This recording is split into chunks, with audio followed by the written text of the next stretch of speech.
In this video, we'll explore the timeless lessons on wealth from The Richest Man in Babylon by George Samuel Clason, one chapter at a time. This book isn't filled with money jargon. It's full of timeless wisdom passed down through the ages using simple, unforgettable stories that feel as familiar as your own life. These stories will make you think. They'll make you smile. And most of all, they'll show you how to finally take charge of your money. This book is set in the world's wealthiest ancient city, Babylon, nearly 4,000 years ago. You'll meet characters like Akkad, the richest man in Babylon, who started with nothing and built a fortune. But here's where it gets even more interesting. These timeless lessons didn't come from a celebrity CEO or a best-selling finance guru. They came from a quiet man named George Samuel Clason, who lived through one of the hardest times in American history. He wasn't a Wall Street guy. He wasn't a millionaire playboy. He was a civil engineer, a soldier, and later a map maker. In fact, in the early 1900s, his company made the first atlas of the US and Canada. He built one of the biggest map companies in America until the Great Depression hit and wiped it all out. But here's the twist. While running that company, Clason had already started writing small booklets about money and personal success. After losing his business, he didn't give up. He himself leaned into those stories and rebuilt himself.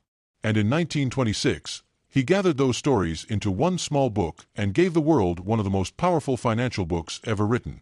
The Richest Man in Babylon. But why Babylon? Because Clason believed that's where money wisdom was born. A place with no forests, no oil fields, no gold mines, just people who use discipline, hard work, and smart thinking to build one of the wealthiest cities in history. For nearly 100 years, this little book has helped millions of people take control of their financial future. And here's the best part. These lessons still work today. Just think, if a broke map maker from Denver could rebuild his fortune using these same lessons, what could they do for you? So, if you've ever felt overwhelmed by money, if you've ever wanted to feel confident with your finances, or if you've just wished someone would explain things clearly, then this video is for you. Because in this video, I'll walk you through every chapter, every parable, every golden nugget, one story at a time. So, are you ready? Because Babylon is calling. Let's begin. A historical sketch of Babylon, a historical sketch of Babylon. Have you ever wondered how one of the richest cities in all of history was built in the middle of a hot, dry desert? No forests, no gold mines, hardly any rain. Sounds more like a place where nothing could prosper, right? And yet, Babylon, the name we now associate with wealth, gold, and glory, rose from this barren land to become the financial center of the ancient world. But how? That's what we're about to uncover. Because what built Babylon wasn't luck or location. It was wisdom. The kind that still works even 4,000 years later. Close your eyes and imagine you're walking along the cracked earth of a flat valley. The sun is beating down. The wind carries dust across your sandals. There's no forest in sight. No hills, just silence. Now look again, and suddenly there are towering walls, stone temples, and markets buzzing with trade. This is Babylon.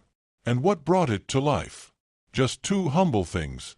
Soil and a river. The Euphrates River, to be exact. The Babylonians didn't sit around hoping to get rich. They got to work. They dug long, deep irrigation canals to pull water from the river and spread it across dry land. They turned dirt into farmland. Imagine taking a patch of dead backyard dirt and turning it into a working farm. That's what they did on a massive scale. Their canals were so wide that 12 horses could walk side by side through them. And they didn't do it with machines. They did it with discipline, with planning, with the belief that smart work builds strong cities. Now, here's where Babylon becomes even more impressive. The kings of Babylon weren't obsessed with conquering lands or building empires. They cared about farming, trade, engineering, law. That create, not conquer mindset is what made Babylon thrive. But Babylon wasn't just rich in grain and goods. It was rich in ideas, too. The Babylonians were some of the first people to use real coins for trade. They invented things like loan contracts, receipts, promissory notes, and even interest rates. They kept records on clay tablets, neatly stored in temples and homes. Babylon was like the Dubai of its time. But here's the kicker. They built it without machines, without computers, and without electricity. Just hands, brains, and clear priorities. So, what's the real message here? It's this. You don't need perfect conditions to build wealth.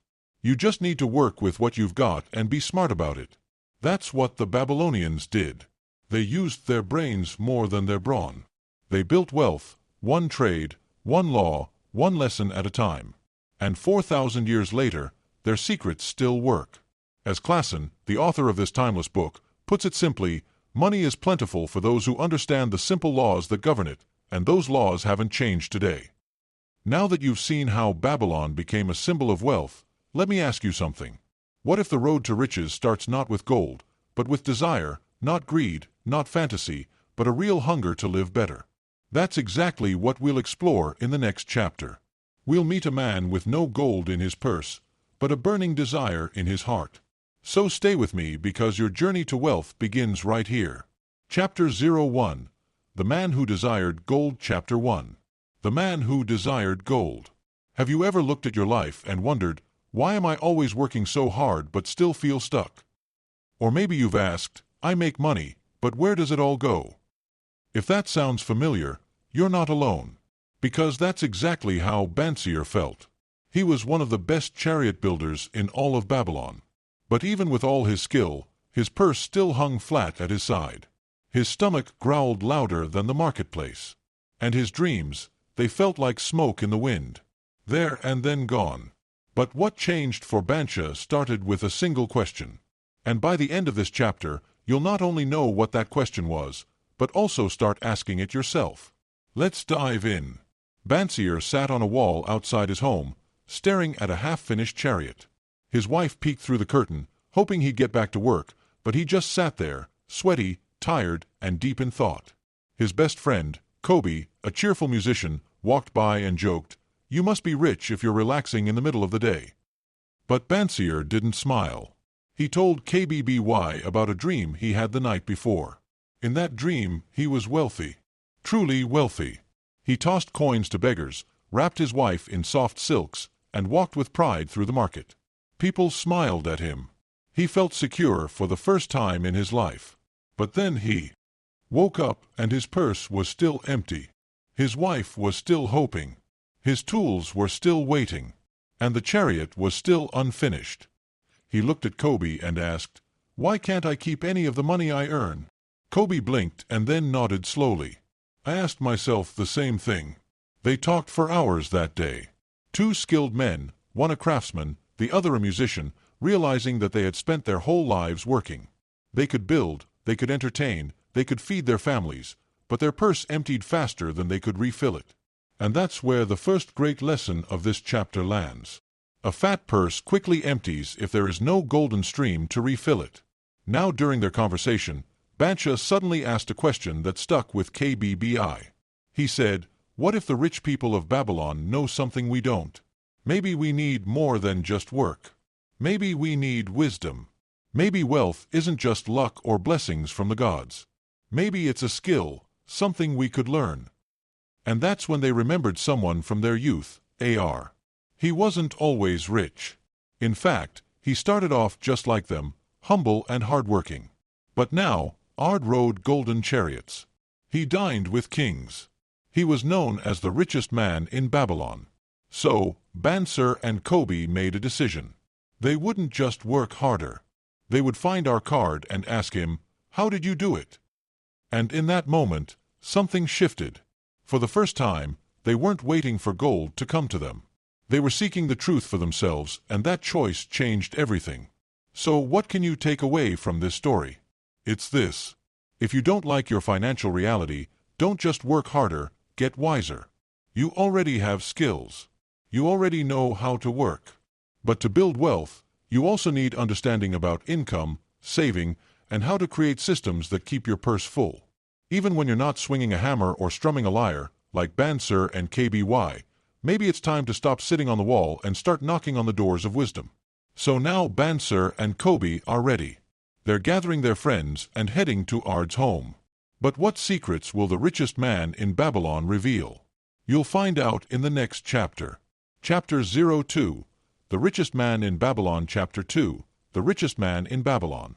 Now it's time we meet our card, a man whose name is spoken with awe across the city. He lives in a grand house. His servants wear fine clothes and gold flows to him like water from a spring. But he didn't start rich. He began with nothing but clay under his nails and dreams in his heart. And in this chapter, our card reveals the exact same idea that changed everything for him. In fact, it's so simple that most people completely ignore it. But don't let its simplicity fool you, because that simple idea is the seed of all wealth. Let's find it out. Long before our card had golden chariots and marble palaces, he worked in a dark workshop, pressing symbols into clay. He was a scribe, copying laws and letters for merchants and nobles. He made just enough to survive. So, how did he become the richest man in Babylon? Let's hear the answer from Ard himself. One day, Arkad's old friends, including Bansha and Kobe, came over to visit him. They were upset with themselves. One of them, a farmer, said, "We grew up together, ate from the same bowls, studied under the same teachers. So tell us, Ard, why do you live in a palace while we still live in the dust?" Ard didn't laugh. He didn't shrug. In fact, he looked them in the eye and said, "You either never learned the laws of building wealth or you learned them but didn't follow them." Then he told them how it all began. Years ago, when our card was still poor, he worked late into the night to write a scroll. His hands were sore, his back stiff, but he still worked because that scroll was for a man named Algamish, a wealthy moneylender. But Algamish wasn't just wealthy. He was wise, a man known for his sharp eye and sharper mind. And when Arkad delivered the scroll, he asked for one thing in return. Not gold, not land, but knowledge. "Tell me, Algamish," he said, "how can I become rich?" Algamish raised an eyebrow and said, "You'll work all night just for an answer." "I will, Ea." Then Algamish leaned close to Ard and whispered something so simple that it almost sounded like a joke. He said, "A part of all you earn is yours to keep." Ea hesitated and asked, "But all I earn is mine." Algamish laughed and said, "No, my young scribe. You pay the baker, the landlord. You even tip the musicians, but how much do you pay yourself?" Arkad was in complete disbelief after hearing this revelation. But then Algamish told our card the first law of building wealth. He said, "Start by keeping at least one coin out of every 10 you earn and never spend it." From that day, our card saved 10% of everything he earned. At first, it felt slow, even painful, because his friends bought wine and he saved copper. But he pictured it like planting a seed. 1 coin became 2, 2 became 4, like a fig tree. Slow at first, but soon bursting with fruit. But then, Ard made his first mistake. He gave his savings to a brick maker to invest in rare jewels. The jewels turned out to be fake and all his savings gone. Our card was heartbroken. But when Algamish returned, instead of pity, he offered our card the second law of building wealth. He said, "Don't ask a brick maker about jewels. Ask a jeweler." In other words, don't take money advice from people who don't know what they're doing. If you want to build a house, ask a builder. If you want to grow wealth, ask someone who has done it. Then our card worked harder, saved again, and invested wisely this time. And soon his coins made more coins. But then came the next mistake. With his first real profits, Arad bought fancy clothes and threw a grand dinner. And when Algamish heard this, he frowned. "You're eating the children of your gold," he said. "That gold could have grown up to work for you. Let it grow, and one day it will feed you forever." This is the third law of building wealth. Let your profits grow. Don't spend them too soon. Now our card stopped chasing pleasures and started building his golden army coins that worked for him day and night. Years later, Algamish returned again to Babylon, older now and looking for a partner. He said to Ark, "You've now mastered the 3 great laws of wealth. First, pay yourself. Second, take advice from the wise. And third, let your money work for you. Now you are no longer just a scribe." "You are ready," Algamish said, and gave Ard a share in his business. And from that day forward, Ard's fortune never stopped growing. And here's the last lesson Algamish shared. Success isn't luck, it's preparation. Our card didn't win a prize. He didn't get lucky. He prepared, he planted, and he grew. And so can you. So what's the main message of this chapter? It's this. A part of all you earn is yours to keep. Because when you save first, listen to wise voices and let your money grow. You're no longer just working for money. You're making the money work for you. That's the path Ard took. And it can be yours, too. Now our card's friends are inspired. They're ready to walk this path, but they still have questions. Well, in the next chapter, the blueprint begins to unfold, and all of their questions will be answered. Chapter 03, 7 Cures for a Lean Purse. Chapter 3, 7 Cures for a Lean Purse. Let me ask you this. Why do some people always seem to have money while others, no matter how hard they work, never seem to get ahead? Is it luck, inheritance, magic, or is it something else? In ancient Babylon, a city of golden temples and bustling markets, King Sargon looked out at his people and saw a troubling sight. Many worked hard, but their purses were still empty. So he summoned Ard, the richest man in Babylon. "Teach us," the king said, "share your wisdom so all may prosper." And so Ard handed out cures, 7 of them. 7 timeless steps to turn a lean purse into a fat one. These are timeless truths. They worked thousands of years ago, and they still work today. And now we'll walk through those same 7 cures. Each one a building block to real lasting wealth. Let's dive in. Cure number 1. Start thy purse to fattening. Our card stood before the citizens of Babylon and said, "For every 10 coins you earn, spend only 9. Let the 10th remain." Most people nodded, but many didn't believe it was possible. Then our card said, "Think of it like feeding a camel. 1 handful a day and it grows strong. The same with your gold. Save 10% of all you earn, no matter how little. Start now. That first coin is your seed." Cure number 2. Control thy expenditures.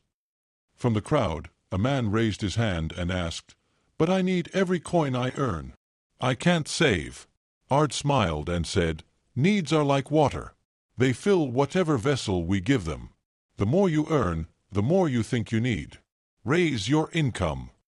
And suddenly, coffee gets fancier, clothes get trendier, and your wallet still empty. The cure: budget with purpose. Choose where your gold goes before it slips away. Cure number 3. Guard thy treasures from loss. Our card asked, "Now that you're saving coins, what do you do with them?" One young man in the crowd said, "I gave my savings to a trader who promised to double it in a week."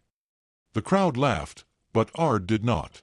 Instead, he said, "Miss Yun loves a shining purse, so be wise with whom you trust. Never invest in things you don't understand. Protect your gold like a lion guards its cubs." Cure number 4. Make thy gold multiply. This is where wealth truly begins. Once Ard had saved enough, he loaned his coins to a shield maker. That man paid him interest every month. And soon Ard's gold was working harder than he was. He said, "Gold, like a worker, will labor gladly if you give it a job." This is the power of investing. The coins you save become your soldiers, earning more gold even while you sleep. That's how you grow wealth. Not just by saving, but by multiplying. Cure number 5. Increase thy ability to earn. Even after long days of work, Ard spent his nights learning, practicing calculations, and studying trade routes because he knew the more I learn, the more I earn.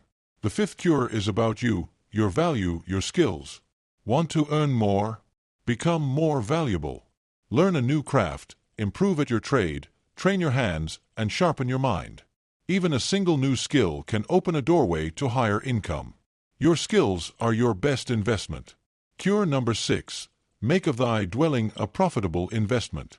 Own your home, Ard said, standing before a crowd of renters. Because when you rent, your money vanishes into another man's purse. Cure number 7. Ensure a future income. Ard's voice grew quiet when he said this. A man no longer able to earn is a sorrow to see.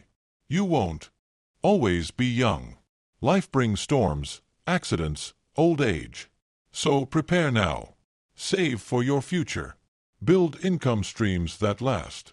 Even small savings over time can grow into a mighty tree of wealth. Start today for the person you'll one day become. So now you know the cures, you know what to do, you know the habits of wealth. But the next question is, how do you actually put these into action in real life? What's the first move? What if you've already made mistakes? What if you've already lost time or money? Well, in the next chapter, Ard answers those very questions and guides a group of struggling friends through the journey of turning knowledge into action. Chapter 04. Meet the Goddess of Good Luck. Chapter 4.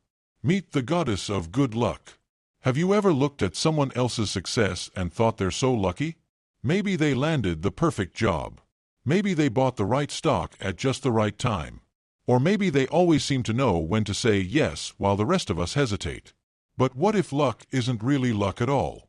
What if good luck can be earned, attracted, or even invited like a guest into your life? In ancient Babylon, under the warm evening light of the Temple of Learning, a group of curious citizens gathered to ask this exact same question to Ard. Can we meet the Goddess of Good Luck and win her favor? And the answer they found that night was not only surprising, but it might also change how you see opportunity forever. Let's step into the Temple of Learning and find that answer. The torches flickered along the stone walls of the temple as the group sat in a circle. A young man broke the silence and said, "I see lucky people everywhere, but I never feel lucky myself." Heads nodded in agreement. Even 4,000 years ago, everyone wanted good luck, a smile from the gods, a surprise fortune, and a sudden success. But Ard reminded them gently, wishing is not the same as winning. The Goddess of Good Luck does not favor wishes. She favors workers. Then a man leaned forward. "Surely the Goddess of Luck lives at the gambling tables," he said with a grin. "I once won 5 pieces of silver in one throw of the dice." The crowd laughed. Another man said, "What about the horse races? The lucky ones walk away rich." Our card smiled and asked, "How many gamblers have you seen become truly wealthy?" The room went quiet. Gambling is built to take more than it gives. No wise man relies on chance to build his fortune, Arkard said. Then a merchant stepped forward and said in a quiet voice, "When I was younger, my father urged me to buy a piece of land near the outer gate. I had the coins, but I hesitated. I spent them on clothes instead." He looked down and said again, "That land today is worth 10 times of what it was then." Our card replied, "This isn't a story about luck or chance. It's a story about a missed opportunity. How many times have we said, 'Maybe later. I'll think about it. Now's not the right time.' And by the time we're ready, the chance is gone." Another man spoke up. He was a trader in livestock. He said, "One night outside the city gates, I was offered a flock of sheep at a low price. It was dark. I couldn't count them. So I said, 'Let's wait until morning.' But by sunrise, others had come. They bought the flock 3 times the price I would have paid." He continued, "That night taught me something I never forgot. Good luck often comes dressed as a quick decision. Wait too long and it's gone." Then a visiting Syrian scholar stood and said, "Opportunity does not wait for the slow man. He who hesitates loses." Another man added, "I always thought I was being careful, but I've come to see it now. It was procrastination." Everyone in the temple could feel it. That familiar voice in our heads. "I'll start saving later. I'll send that letter next week. I'll act when I feel ready." But delay is the enemy of good luck. Because luck doesn't come to those who wait. It comes to those who act. Now Ar leaned forward, his voice stronger, and said, "No man can succeed until he crushes the spirit of procrastination within him." Some people saw opportunities and acted. They moved. They grew. They thrived. The others, they waited and watched their chances slip through their fingers like sand. Now by the end of the night, the man who had started the conversation spoke up again. This time his tone was different. He said, "I understand now. Good luck isn't random. It follows action, and opportunity rewards those who step forward. Good luck doesn't just happen. It follows the bold." The others nodded. But it wasn't just agreement. It was a recognition. Because during this conversation, they had seen themselves in every missed chance, every delayed decision. So what can you take away from this chapter? It's this. Good luck can be invited, but only by those who act. That means send that email, start that project, make that move before someone else does. Because the Goddess of Good Luck, she favors the bold. She smiles on the prepared. She walks beside the doers, not the dreamers. Now that you know the truth about luck, but what happens when a young man is handed a fortune and no wisdom? Can wealth survive without knowledge? Well, in the next chapter, we hear an interesting story of a son. One that proves wealth isn't just about what you earn, it's about what you know. Chapter 05, The 5 Laws of Gold. Chapter 5, The 5 Laws of Gold. Imagine this. You're offered 2 things. 1, a heavy leather bag filled with glittering gold. The other, a small clay tablet with 5 simple rules etched into it. Which would you choose? Most people would grab the gold. It's tempting. It feels good. It solves problems, at least for a while. But here's the truth our card once taught. Gold without wisdom disappears. But wisdom, it can bring you gold for a lifetime. And that's what this chapter is all about. The 5 timeless laws of gold. Lessons passed down through generations in Babylon. If you follow them, they can change your life. And if you ignore them, you'll feel the pain of lost opportunity. Forever. So settle in, because by the end of this chapter, you won't just learn how to keep money, you'll learn how to make it work for you. Let's dive in. The night was quiet. The stars above Babylon shimmered like tiny coins in the sky. Beside a crackling campfire, an older man named Caleb sat with his young helpers who had been faithful to him during a long trade journey. As thanks, Caleb leaned forward and said, "Let me share a story with you." A story passed down from Ard himself. And this is what he told them. Years ago, Ard called his son, Numzir, to his chambers. He handed him 2 things. A heavy bag filled with golden coins and a small clay tablet etched with the 5 laws of gold. Our card said, "Go out into the world, build your own fortune. In 10 years, return, and show me what you've learned. If you succeed, I'll give you my full estate. If you fail, it will go to the temple priests."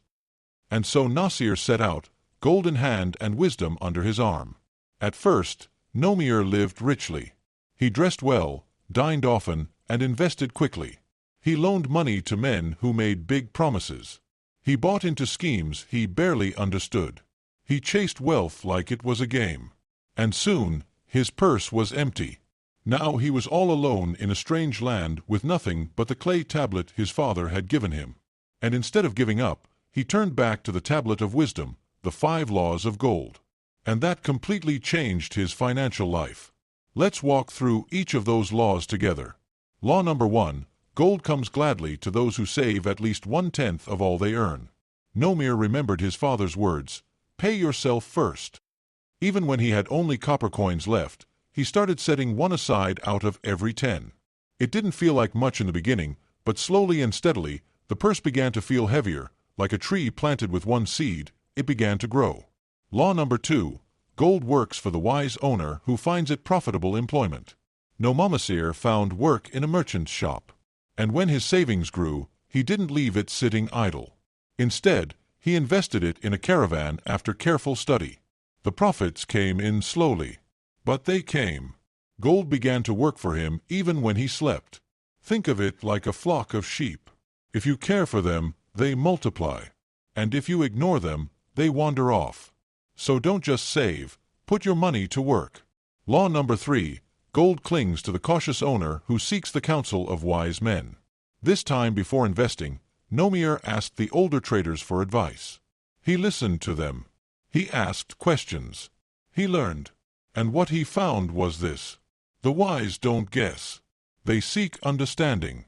By choosing steady, trusted investments, he protected what he earned. No more foolish risks. No more blind trust. Law number 4. Gold slips away from those who invest in things they do not understand. Nomir thought back to the camel trader who had sold him shares in a spice ship that never came back. He didn't ask where the ship came from, didn't meet the captain, didn't study the trade. That mistake cost him half his fortune. But now, if he didn't fully understand anything, he didn't invest. Simple as that. Law number 5. Gold flees from those who try to force it to grow quickly or follow foolish advice. Here's the truth. Get rich quick is get poor fast. If something sounds too good to be true, it probably is. A traveling stranger once promised to triple Nomir's money in a week. It sounded exciting. But Nomir smiled and walked away because now he had learned patience grows gold and greed burns it to ash. Now 10 years have passed, and when Nomir returned home, he didn't bring back 1 bag of gold. He brought 3. Not because of luck, not because of talent, but because he followed the 5 laws of gold. His father embraced him and gladly handed him over his entire estate. So now you know the 5 laws of gold, but what happens when someone has gold yet doesn't know what to do with it? What if pressure comes from family, from friends, and from your own fear of missing out? In the next chapter of our journey, you'll meet a man who earns gold, not by accident, but by brilliance. And yet, the real challenge begins after the gold is in his hands. So, hang tight, because the stories ahead get even more interesting. Chapter 06, The Gold Lender of Babylon. Chapter 6, The Gold Lender of Babylon. Have you ever received an unexpected sum of money? A bonus, a gift, a refund, and suddenly everyone around you has ideas for how you should use it. That's exactly what happened to Rodan, a hard-working spearmaker in ancient Babylon. One day, the king rewarded him with 50 pieces of gold for designing a brilliant new spear tip. That was more than he had ever dreamed of holding in his hands. But his joy didn't last long, because the moment coins clinked into his pouch came pressure, questions, and quiet fears. His sister asked for a loan. Friends pitched great ideas. His mind raced with possibilities. But Rodan did something most don't. He didn't spend it. He didn't lend it. Instead, he went looking for wisdom. Rodan stepped into the cool lantern-lit shop of Muthun, Babylon's most trusted moneylender. The room smelled of cedar and leather. Small golden weights sat neatly on a stone table. Behind it, Matan, a man of calm eyes and careful words. "I've come for counsel," Rodan said. "My sister's husband wanted the gold to start a merchant business, but I'm feeling uneasy." Matan didn't answer immediately. Instead, he told him a story. Once, Matan said, there was a farmer whose ox and donkey shared a stable. One day the ox complained to the donkey and said, "All day I plow while you rest. I wish I could take a day off." The donkey, trying to be kind, said, "Then pretend to be sick tomorrow." So the next day, the ox lay down, groaning. The farmer believed him and took the donkey to the plow instead. "Kindness," Nathan said, "should not make a fool of you." The donkey tried to help the ox but ended up carrying the whole burden himself. Then Matan walked over to a wooden chest and opened it slowly. Inside were small tokens, objects left behind by borrowers over the years. He held up a silver comb and said this belonged to a man who borrowed gold to please his demanding wife. He never repaid. Next, he lifted a wooden figurine and said, "This belonged to a man who backed his son's merchant dream with no training, no plan. His gold vanished, and so did his son." And then, Nathan said, "Some borrowers succeeded, but most did not. The difference, a plan, experience, and the ability to repay." Then Muthun told Rodan, there are 3 kinds of borrowers. First, those with property like land, livestock, or something of value. If they fail, they can repay by selling assets. Second, those with steady income, like skilled workers or merchants, they can repay over time. And third, those with nothing but dreams, no income, no assets, just hope. The third is the most dangerous, Nathan warned, because hope doesn't repay gold. Then Nathan asked, "Does your sister's husband have merchant experience?" Rodan shook his head. "No." "Has he bought or sold goods before?" "No." "Does he have a plan, a location, reliable buyers?" Again, no. Now, Matan leaned back and said, "Then don't lend him 50 pieces of gold." Rodan's face fell. "But if you must help," Muthun continued, "test him. Lend only what you can afford to lose. If he succeeds, he'll prove his worth. If he fails, you'll still have the rest of the gold." "Better a little caution," Matan said, "than a great regret. Now, let's bring this into your world. Imagine you've saved $10,000 over 5 years. Your cousin, who's never run a business, asks for $9,000 to launch a new app idea. Now, just like Marathon, you must ask him the following questions before lending your hard-earned money. Do you have experience, a business plan, a path to profit? Can you repay if your idea fails? And if the answer is no, the wise choice is clear. Now, before Roden left, Nathan asked him one last question. "What do you want the most from your gold?" Roden answered. "To keep it safe," Muthan nodded. "And next," Roden smiled. "To make it grow." "That's the golden balance," Muthan said. "Safety and growth. Protect your wealth at first and then put it to work, but only when the path is clear. Never lend just to feel generous. Real help lifts both people and false help sinks you both." So, what's the big takeaway from this chapter? It's this. You're not selfish for protecting what you've earned. You're wise. Helping others is noble, but it should never leave you broken, bitter, or bankrupt. If someone you care about asks for help, ask the right questions. Protect your gold. Don't mistake emotional decisions for wise ones. So, now that you've learned how to lend with wisdom and guard what you've earned, but not all threats come wrapped in smiles and promises. Some arrive with no warning, like a storm on the horizon. And when that storm hits, gold won't be enough. You'll need something stronger. Not luck, not hope, but walls built long before the danger appeared. What comes next isn't about gold coins. It's about survival. Chapter 07, The Walls of Babylon. Chapter 7, The Walls of Babylon. Have you ever had a moment in life when everything felt uncertain? Maybe you lost a job. Maybe a health scare came out of nowhere. Maybe an unexpected bill knocked the breath out of you. And in those moments, all you wanted more than money, more than answers, was to feel safe. In this chapter, we return to Babylon. Not to talk about gold or trade, but something even more important, security. This is the story of a siege, of an enemy at the gates, and of a city that was saved not by hope or chance, but by preparation. So, let's meet the people of Babylon and discover how their greatest defense became one of their greatest lessons, the siege of Babylon. The Assyrians, a brutal and powerful enemy, were marching toward Babylon with an army of thousands. Babylon's soldiers were far away, defending another land. And standing at the city gate, armor glinting in the light, was an old warrior named Banzer. The people terrified. But still no one ran. Why? Because towering above the city were the great walls of Babylon, massive, thick, and built by hands. As word of the Assyrian army spread, a crowd gathered at the gate. "Will we be safe? Will the walls hold?" they asked Banzer. Banzer looked them in the eye, calm and steady, and said, "The walls of Babylon will protect you." Not a boast, not a guess, but just a reminder that protection had already been built long before the threat appeared. The walls of Babylon weren't thrown up in a panic. They were planned, designed, and strengthened over time. Because you don't wait until the enemy arrives to start building your defenses. But today, our enemies look different. Not armies, not soldiers, but emergencies. A job loss, a sudden illness, a broken car. And your walls aren't stone. They're things like an emergency fund, an insurance for your health, home, or income, a will to protect your family, a plan for the unexpected. And here's the thing, they don't feel urgent until they do. But like Babylon's walls, they become the most valuable thing you've ever built. So ask yourself now, can I survive 1 month without income? Can I cover an unexpected medical bill? Will my family be protected if I'm not here tomorrow? If the answer is no, that's not a failure.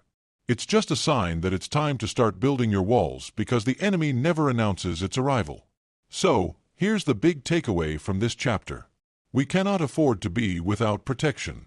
The people of Babylon didn't celebrate when the walls were built.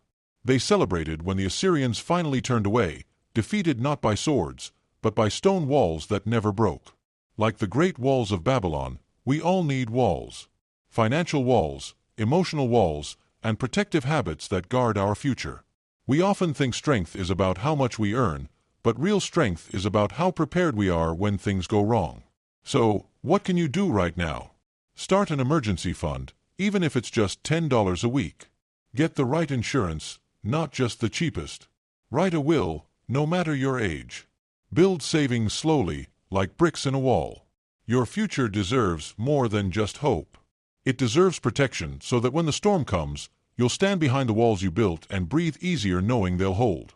Now that we've talked about building protection, but what if the problem isn't the enemy at the gate? It's the chains of debt wrapped around your ankles. In the next chapter, we meet a man buried in debt, crushed by what he owes. But with relentless effort and unshakable resolve, he shattered the chains of debt and reclaimed his freedom. Chapter 08. The Camel Trader of Babylon. Chapter 8. The Camel Trader of Babylon. Have you ever felt completely stuck? Too deep in debt? Too far gone to fix your situation? Like you've messed up so badly that there's no way back? Well, if that sounds familiar, you're not alone. And this story is for you. It's about a man named Dabasir, once free and proud, who lost everything, became a slave and nearly died in the desert. But he didn't stay there because he made one decision and clawed his way back to honor, freedom, and wealth. And that decision you can make it too. So, let me tell you his story because in it lies a lesson that could completely shift the way you see your life, your money, and your future. So let's start at the beginning, not with success, but with shame, hunger, and a young man running from what he owed. Picture this. The sun is high. The streets are crowded. The scent of roasted grain drifts through the air. And a young man named Tark walks the market with hollow eyes. He hasn't eaten in 2 days. The only thing in his belly, a few stolen figs. Then he spots Dabasir, the camel trader of Babylon, seated in the shade enjoying a generous meal. Tark freezes because he owes Dabasir money, but instead of scolding him, Dabasir waves him over, offers him a seat, hands him a jug of water. Then, as Tark gulps it down, Dabasir leans in and says, "Let me tell you my own life story. It might be worth more than food." Once Dabasir was a simple saddle-maker, not rich, but free. He had a wife, a home, and a future. But he wanted more comfort, more pleasure, more things.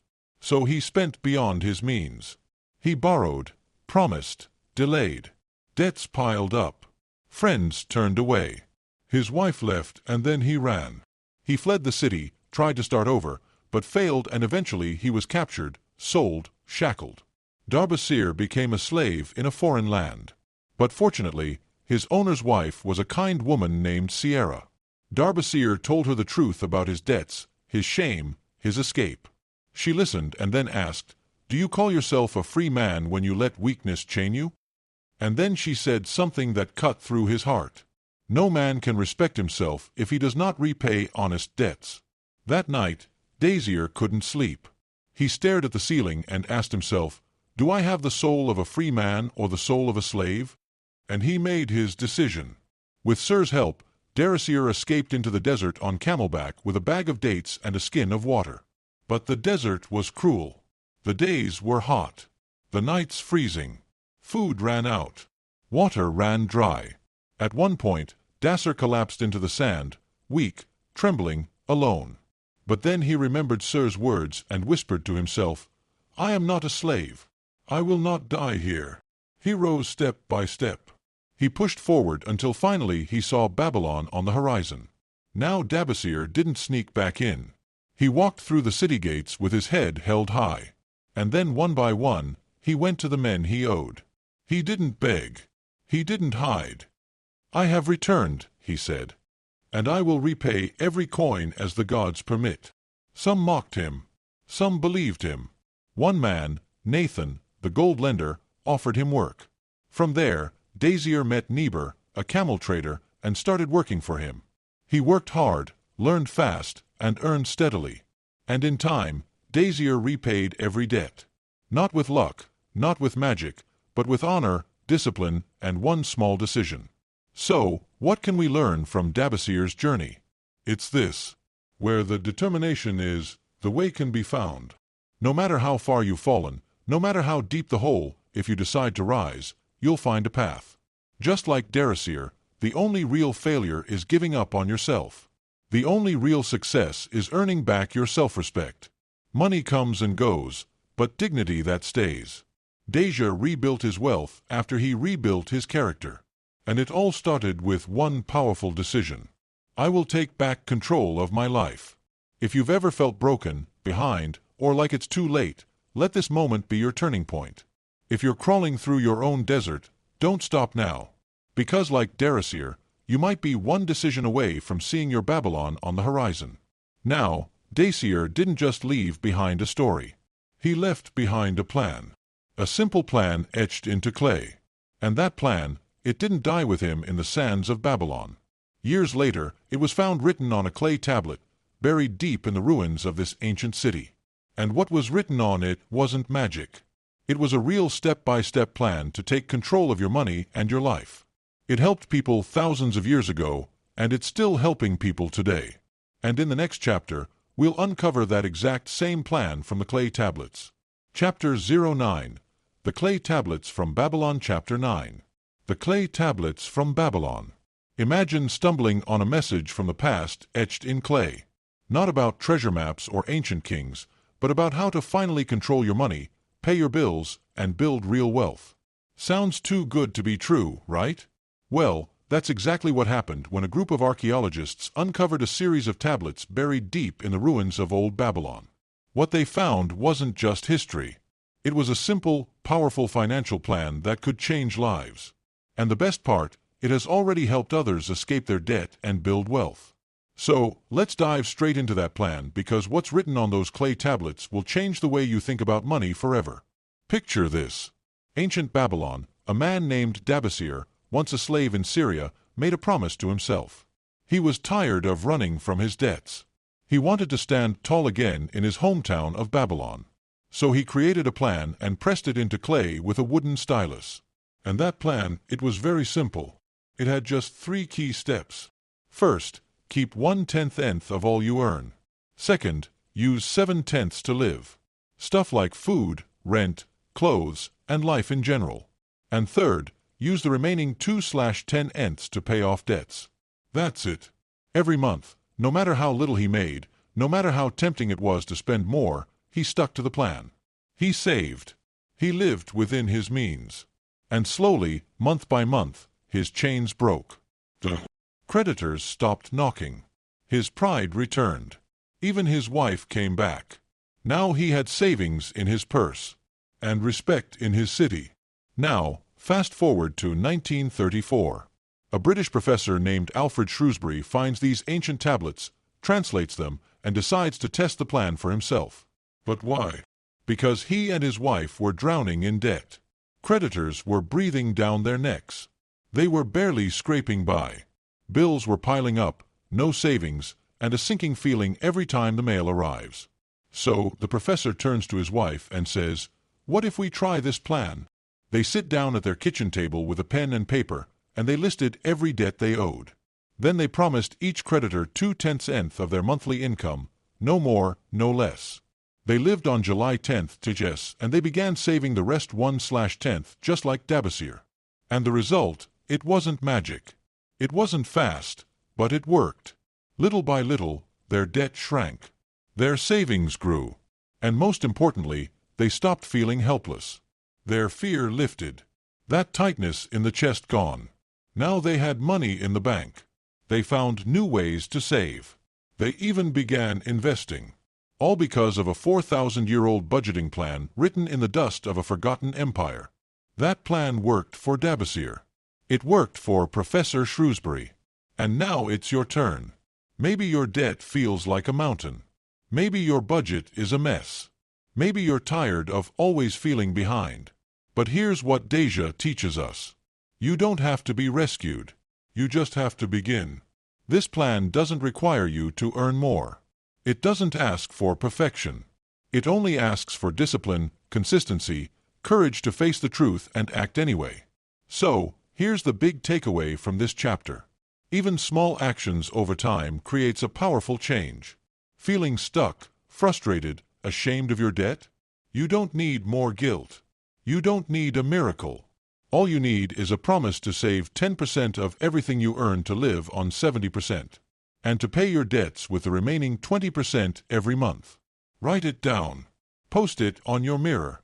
Make it your habit. Start today. Not next month. Not when you get a raise. Start with what you have. And if Dabasir could do it with nothing but camels, coins, and courage, so can you. Now, in the next chapter, we return to the streets of Babylon for one last time and meet a man who has everything to gain or everything to lose based on one choice.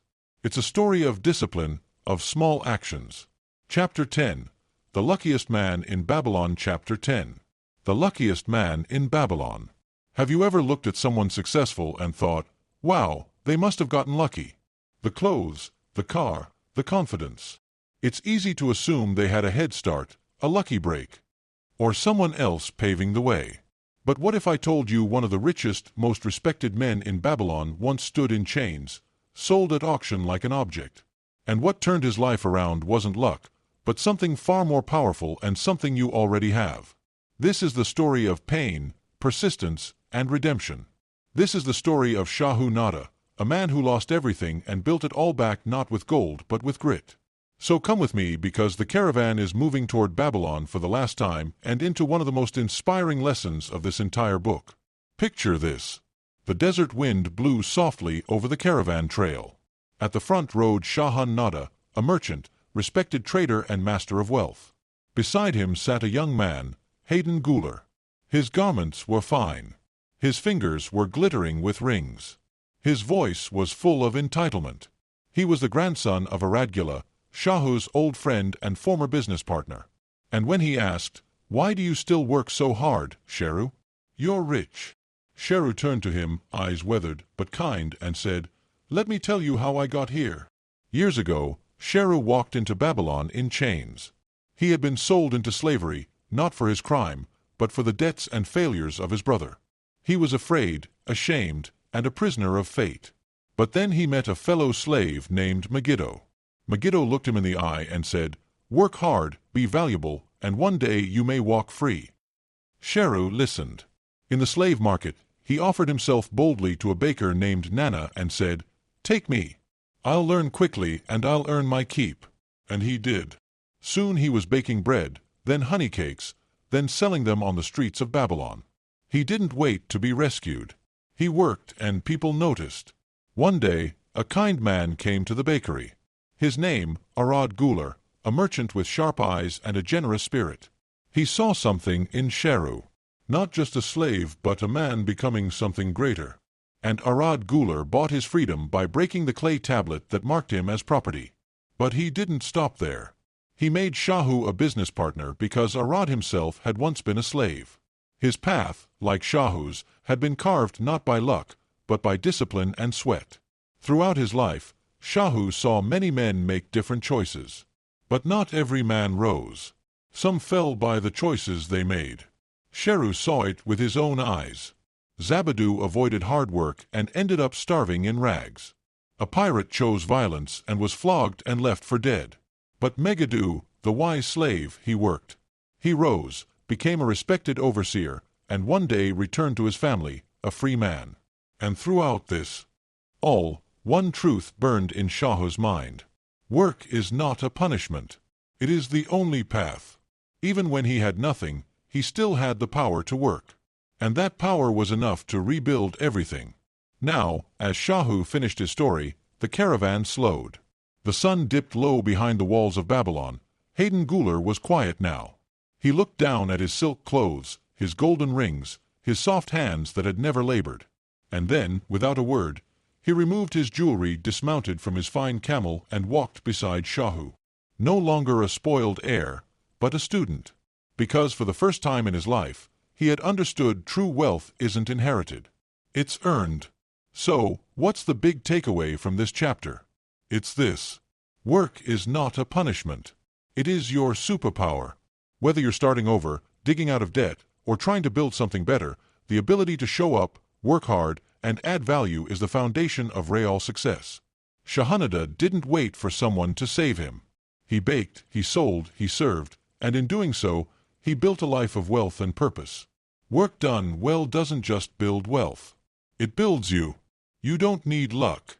You need wisdom. You need action. And now you have both. And that's the end of the epilogue Richest Man in Babylon by George Samuel Clason. I hope these timeless lessons serve you well, as they have for thousands of years. Thank you for joining me on this journey.